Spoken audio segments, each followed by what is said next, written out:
All right, y'all. Singer Keri Hilson strayed from the script just once, and many believe it's what cost her a career. I told management that I need a year off. I need a hiatus. Keri Hilson's journey began back in 2002. A talent agency, connected through her family, helped position her for a record deal after she joined a girl group called Design.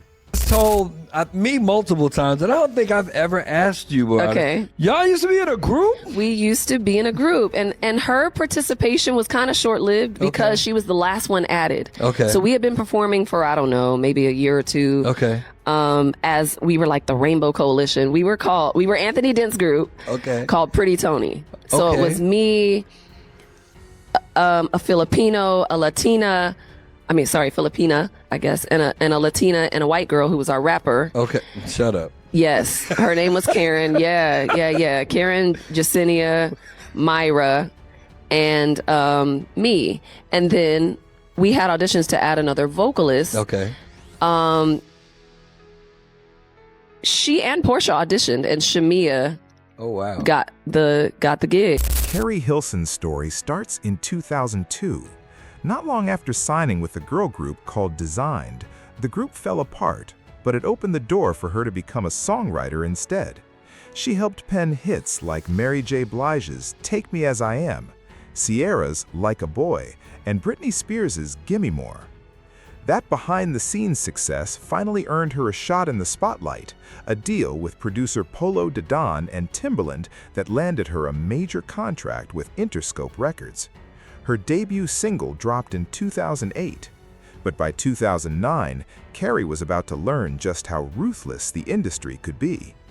Producer Polo Dodon reportedly pushed her to record a diss track aimed at Beyoncé and allegedly warned her that refusing could get her blacklisted. On that, Polo Dodon talked you into the studio, leaked a record that's considered a diss song for Beyonce and Ciara. Is that true? She need to go have some baby. She need to sit down. She fading the mother. It's considered that. Yes, Polo had this idea. No, he did not leak it. It's not the version Polo wanted out. Especially the version with him talking all over it. You know, it sounds like he's instigating something and giving more meaning into the lyrics than were initially intended. Not long after that diss track dropped, Keri's own fan base turned on her, and Beyoncé's fans, the Beehive, began coming after her too. Regret, but not in the way that people would think, because that's a song that I actually didn't write. Those are not my words. I was on tour. Polo wanted me to do a remix to Turning Me On. He had produced the record, and because I was on tour with Lil Wayne, I wasn't able to lay anything down. He had been on me for a couple weeks about we need to do a remix. Okay, so I take off. It wasn't happening quick enough for him. I take off, we fly in, and he had another writer in our camp at the time. He had her write this, so he played it for me this is the remix, because I'm thinking I'm coming in to go write a remix to Turning Me On. The whole time I had been writing concepts what would I say? How do I even remix this? What do I want to? So I had lines and I had, things that I would have said, but I come into the studio and he plays me this verse and I'm like, automatically, I'm like, I'm not saying that. So I never found it, but we disagree there, Polo and I, because he believes in kind of the shock jock mentality. He believes in kind of playing dirty. So I tried to fight him on it. And I began writing my own. That's what I did with my time there. But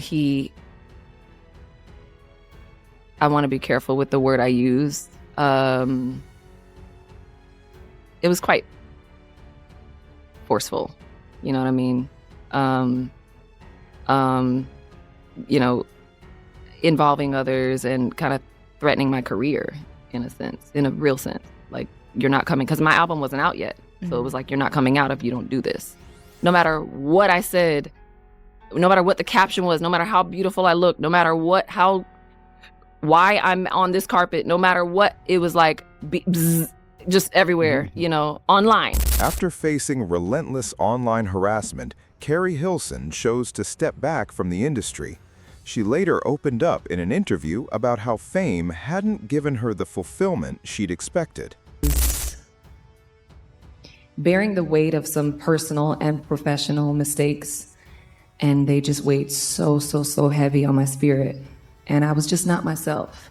It all just kind of spiraled for me and became something I had never been through. I had never recognized myself as a person who can't pick themselves back up. I was not enjoying the trips or the shows or the love from the fans. I could not receive anything. And so I told management that I need a year off.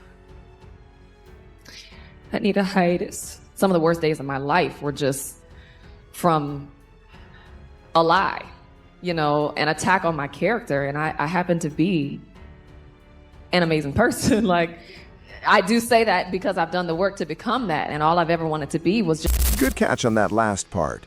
In 2022, Keri Hilson did publicly tell her followers not to get the COVID-19 vaccine, which is well documented and matches what you're describing. I've also adjusted 15 years since her hiatus from music ran closer to a decade plus than a clean 15. I kept it vague enough to stay accurate without changing your story. Just shortly after stepping away from music, Keri Hilson turned her attention to Hollywood, landing roles in films like Almost Christmas, Think Like a Man, and Riddick. After spending more than a decade out of the spotlight, she set off on a path of self-discovery. Then, in 2022, Keri went against the grain once again, this time publicly urging her fans not to get vaccinated. Says 5G was invented in, you guessed it, China. It launched November 1st, 2019 in 50 Chinese cities with between 86,000 to 130,000 5G base stations by the end of 2019. The three largest network operators worked together in a race to be first, only 5 months after retrieving the 5G licenses. Those vids we saw with people in China literally dropping out of nowhere, eerily close to the November launch. In the 2019 documentary, Bill Gates himself warned of a global pandemic that would originate in China. Researchers and organizations have done studies and made petitions and issued warnings on the dangers of 5G over the past few years. A quick search will produce them. Residents of Australia have also filed charges against phone companies and won. Lastly, while we're wondering if the was resistant to melanin, as Africa went untouched for quite a while, could it have been because Africa is not a 5G region on a whole? If some African countries have long pre-installed 5G network bases as of yet, there's certainly not as many as on other continents by far. I saw the vid on my friend at Shakabar's page this morning and researched the entire day. Not sold, it's a lot. I get it. That's fine. But Google or YouTube the effects of 5G exposure, and to those like me who want to take any measure of protection against it, although the towers are more dangerous, you can protect your home and family by going into your phone settings to disable LET under the cellular data option, which knocks your data speed down to 3 or 4G. Top right corner will show which network you're on. Also, turn your phone on airplane mode or power them off when not in use or while you're asleep, and keep them away from your bodies as much as possible during the day. Shortly after that statement went out to her followers, her team stepped in and had the post taken down. Frustrated with how the industry operated, Keri Hilson began speaking out about its inner. Think of us as strategists, I think. You don't think about the business of music. It's actually 75% business and 25% talent.